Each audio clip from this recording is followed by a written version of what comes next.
വീട്ടിൽ പഴം ഇരിപ്പുണ്ടോ എങ്കിൽ ഇന്ന് തന്നെ ഉണ്ടാക്കി നോക്കൂ. നമ്മുടെ മലബാർ സ്റ്റൈലിലുള്ള പാൽ വാഴക്ക അഥവാ പഴം പായസം എന്ന് വേണമെങ്കിലും പറയാം. ഭയങ്കര ഹെൽത്തിയും അതുപോലെ നല്ല ടേസ്റ്റിയുമായിട്ടുള്ള ഈ പായസം ഉണ്ടാക്കാനും ഭയങ്കര സിമ്പിളാണ്, കഴിക്കാൻ അതീവ രുചിയുമാണ്.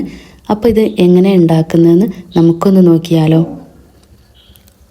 അപ്പോൾ ആദ്യം തന്നെ ഒരു പാൻ വെച്ചിട്ടുണ്ട് നോൺ സ്റ്റിക്കിൻ്റെ. അതിലേക്ക് ഒരു ടേബിൾ സ്പൂൺ നെയ്യ് ഇട്ട് കൊടുത്തിട്ടുണ്ട്.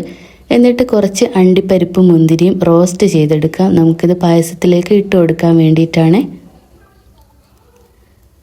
ഇനി അത് റോസ്റ്റ് ആയതിനു ശേഷം ഒന്ന് കോരി എടുത്തിട്ട് അതേ പാനിലേക്ക് തന്നെ നമുക്ക് 2 പഴം ഇതുപോലെ വട്ടത്തിൽ അരിഞ്ഞിട്ട് ഇട്ട് കൊടുക്കാം. ഇതും ഒന്ന് നെയ്യിൽ റോസ്റ്റ് ചെയ്തെടുക്കാൻ വേണ്ടിയിട്ടാണ്. ഇങ്ങനെ നെയ്യിൽ ചെയ്തെടുക്കുന്ന സമയത്ത് നമ്മുടെ പായസത്തിന് ഒന്നുകൂടെ രുചി കൂടും. അതിന് വേണ്ടിയിട്ടാണ് ഇങ്ങനെ ചെയ്തെടുക്കുന്നത്. അപ്പോൾ ആ പഴം തിരിച്ചു മറിച്ചൊക്കെ ഇട്ടിട്ട് നന്നായിട്ട് വെന്ത് വന്നിട്ടുണ്ട്. ഇനി ആ സമയത്ത് നമുക്ക് ഫ്ലെയിം ഓഫ് ചെയ്ത് കൊടുക്കാം. ഇത് പാലിലോ തേങ്ങാപ്പാലിലോ എങ്ങനെ വേണമെങ്കിലും തയ്യാറാക്കാം. അപ്പോൾ ഞാനിവിടെ ചുവട് കട്ടിയുള്ള ഒരു പാത്രം വെച്ച് കൊടുത്തിട്ടുണ്ട്. അതിലേക്ക് 1/2 ലിറ്റർ പാലാണ് ഞാനിപ്പോൾ ചേർത്ത് കൊടുത്തത്. ഞാനിതിലേക്ക് കുറച്ച് തേങ്ങാപ്പാൽ കൂടെ ചേർക്കുന്നുണ്ട്. അത് യാതൊരു നിർബന്ധമല്ല. നിങ്ങളെ കയ്യിൽ പാല് മാത്രമേ ഉള്ളെങ്കിൽ അത് തന്നെ എടുത്താൽ മതി. ഇനി പാലില്ല തേങ്ങാപ്പാലിലാണെങ്കിൽ അങ്ങനെ ഉണ്ടാക്കാം കേട്ടോ, ഏതായാലും കുഴപ്പമില്ല. അങ്ങനെ ഞാൻ അതേ അളവിൽ തന്നെ 1/2 ലിറ്റർ തേങ്ങാപ്പാൽ കൂടെ ചേർത്ത് കൊടുത്തിട്ടുണ്ട്. ഇനി നന്നായിട്ട് ഇതൊന്ന് തിളച്ച് വരുന്നത് വരെ നമുക്കൊന്ന് വെയിറ്റ് ചെയ്യാം. എന്നിട്ടാണ് നമ്മൾ ഇതിലേക്ക് ബാക്കി ഇൻഗ്രീഡിയൻസ് ഒക്കെ ചേർക്കുന്നത്. ഞാൻ ഇതിലേക്ക് ഒരു സ്പെഷ്യൽ ഇൻഗ്രീഡിയൻസ് കൂടെ ചേർക്കുന്നുണ്ട്. ഞാൻ വഴിയെ കാണിച്ചു തരാം കേട്ടോ. നിങ്ങൾ ആദ്യമായിട്ടാണ് എൻ്റെ ചാനൽ കാണുന്നതെങ്കിൽ പ്ലീസ് ഒന്ന് സബ്സ്ക്രൈബ് ചെയ്ത് സപ്പോർട്ട് ചെയ്യണേ. അപ്പോൾ കുറച്ച് സമയം നമുക്കൊന്ന് വെയിറ്റ് ചെയ്യാം, ഈ പാലൊന്ന് തിളച്ച് വരുന്നവരെ. അങ്ങനെ പാല് ഒന്ന് തിളച്ച് തുടങ്ങിയ സമയത്ത് നമ്മൾ 1/2 കപ്പ് സാഗോ റൈസ് ഇല്ലേ, അതായത് സാബൂനരി എന്നൊക്കെ പറയും നമ്മൾ, അത് വേവിച്ച് വെച്ചിട്ടുണ്ടായിരുന്നു ആദ്യം. അത് അതിലേക്ക് അങ്ങ് ഇട്ട് കൊടുത്തിട്ടുണ്ട്.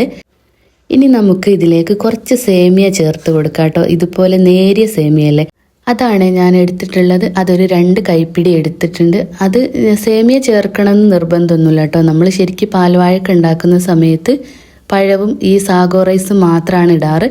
ഞാനൊരു സ്പെഷ്യൽ ടേസ്റ്റ് ഉണ്ടാവാൻ വേണ്ടിയിട്ട് കുറച്ച് സേമിയ കൂടി ഇട്ടുന്നേ ഉള്ളൂ. ഇതാകുമ്പോൾ പെട്ടെന്ന് വെന്തും കിട്ടുമല്ലോ നേരിയ സേമിയ ആവുമ്പോൾ. അതും കൂടി ഇട്ടതിന് ശേഷം വീണ്ടും നന്നായിട്ടൊന്ന് ഇളക്കി കൊടുക്കണേ, കൈയെടുക്കാതെ.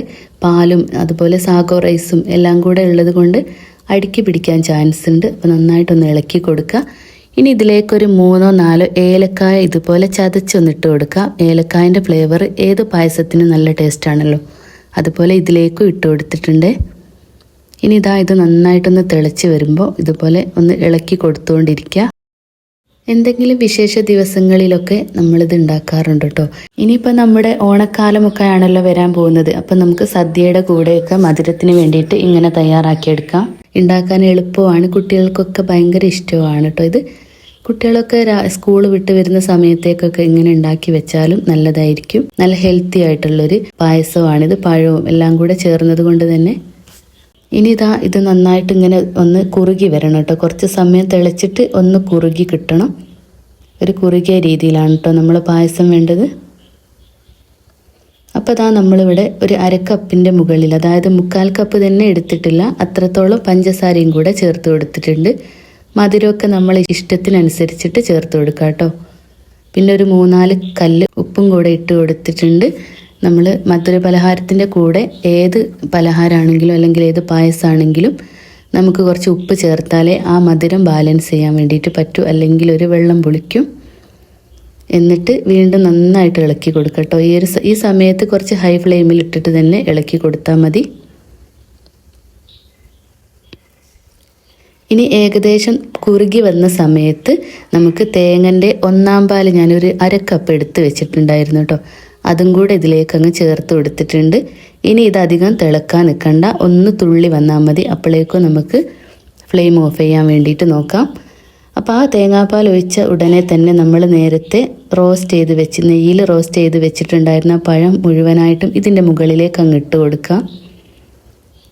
പഴം ഓൾറെഡി വെന്തതായതുകൊണ്ട് തന്നെ ഇനി അധിക സമയം അതിൽ നിന്ന് വേവിക്കണമെന്നില്ല, ജസ്റ്റ് അതൊന്ന് ഇളക്കിയെടുത്താൽ മതി.